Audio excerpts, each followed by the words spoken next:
Chattanooga Police Chief Celeste Murphy is speaking out for the first time about the 15 officers who were reassigned from enforcement duties last month. Liam Collins has an interview you'll see first on 3. Liam? David, Chief Murphy clarified parts of the process we've been asking questions about for weeks, including how the reassignments came up and how some officers' offenses were originally overlooked. But it's still not clear what led the city to reverse course and give the officers the options to return to duty.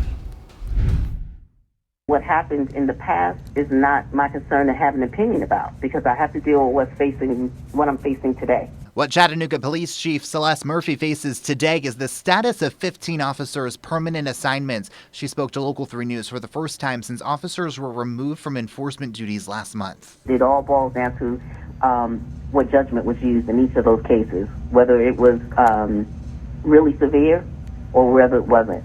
Internal Affairs investigations found the officers did lie, misrepresent information, or file false reports. Previous administrations did not remove the officers from their duties, but Chief Murphy did earlier this year. She clarified to Local 3 the decision started when the U.S. Attorney's Office raised concerns about the officers' offenses, but she says there was never a formal request from the federal office.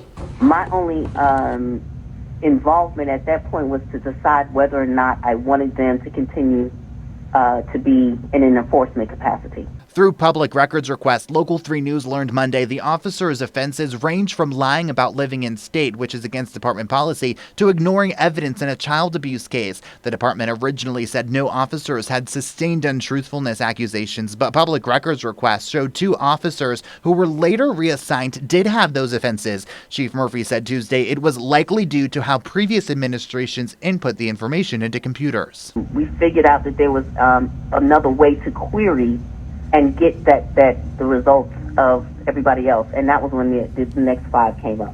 But the chief could not clarify what led the city to reverse its original decision and allow the officers to return to their original positions while an internal committee reviews their cases. She referred us to a statement from a city spokesperson which did not provide a reason for the change.